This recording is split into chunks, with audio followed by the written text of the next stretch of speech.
Good morning. आज हम बात करेंगे थ्रोम्बोसाइटोपिनिया, जो कि बड़ी कॉमन प्रॉब्लम है। लो प्लेटलेट्स, जो normal range of platelets in our body वो है 1.5 लाख तक, 1.5 लाख। उसे डाउन जब आ जाएंगे तो उसको हम थ्रोम्बोसाइटोपिनिया कहते हैं।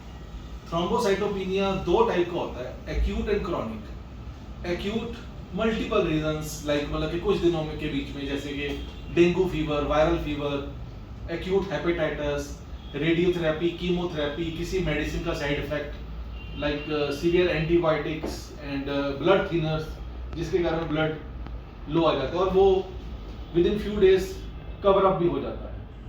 क्रॉनिक थ्रोम्बोसाइटोपिनिया जो है वो ऑटो इम्यून डिसऑर्डर के अंदर आती है, जिसके अगेन मल्टीपल रीजंस हैं और वो फाइंड आउट करने जरूरी है, डायग्नोसिस जरूरी है।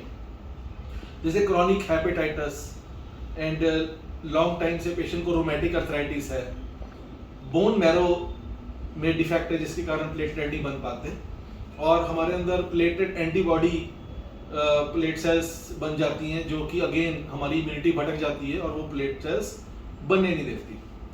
तो जो डायग्नोसिस के लिए हमें बोन मैरो, क्रॉनिक के लिए हमें जो टेस्ट करवाना है वो है जैसे बोन मैरो का बायोप्सी, वो टेस्ट होता है, प्लेटलेट एंटीबॉडी टेस्ट और सीबीसी। सीबीसी के अंदर हमें इवन एनीमिया किस टाइप का है, aplastic anaemia specially, folic acid की डेफिशिएंसी है तो हमें सेल्स पीबीएफ देखना पड़ता है।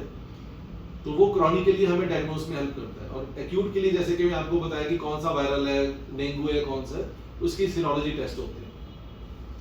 इसकी डाइट जो मैनेज करती है इसको एक्यूट में, वो like heavy intake of water, plenty of water, electrolytes, vitamin C and heavy intake of fluids जिसको हम कह सकते हैं, वो हमारी हेल्प करते हैं to overcome the deficiency of platelets. But diagnosis is must. Homeopathy जो है वो कॉन्स्टिट्यूशनल अप्रोच है इन क्रॉनिक केसेस में, क्योंकि होम्योपैथी जैसे कि एक stress is the major reason, anxiety, stress जो हमारे अंदर ऐसे एंजाइम्स प्रोड्यूस करते हैं जिसके कारण भी क्रॉनिक थ्रोम्बोसाइटोपिनिया आता है, हमें ऑटोइम्यून डिसऑर्डर आते हैं। तो वो स्ट्रेस एंजाइटी किस टाइप की है, पेशेंट को फ्राइट है, ग्रीफ है या डिसअपॉइंटमेंट है, उसका टाइप क्या है एंजाइटी का और स्ट्रेस का और वरी का, और उस पेशेंट का उसके प्रति रिएक्शन और एक्शन क्या है। होम्योपैथी में ये अगर हम फाइंड आउट कर लें तो हम पूरे पॉइंट पे पहुंच जाते हैं। तो constitutional medicine is must in homeopathy. जो कॉमन प्रेस्क्राइब मेडिसिन हैं वो है जैसे ककेरा पपिया, टीनोस्पोरा जो ग्लो से भी बनती है, क्रोटैलस हॉरिडस, लैकेसिस। अगर पेशेंट को बहुत एंजाइटी है तो ग्रुप ऑफ जैसे आर्सेनिक, एकोनाइट, ऐसी मेडिसिन होती हैं। तो हम होम्योपैथी से chronic thrombocytopenia and acute thrombocytopenia दोनों को ट्रीट कर सकते हैं अगर हम डायग्नोसिस पे पहुंच जाए।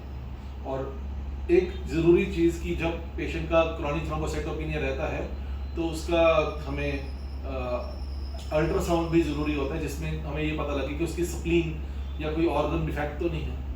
तो डायग्नोसिस में पहुंच के एंड करेक्ट डाइटिशियन की हेल्प, क्योंकि डाइटिशियन की इसमें हेल्प बहुत ज़रूरी है ताकि वो हमें according to weight, according to height, according to your lifestyle जो एक्सरसाइज, डाइट वो गाइड कर सके और हम इससे परमानेंटली ठीक हो जाए।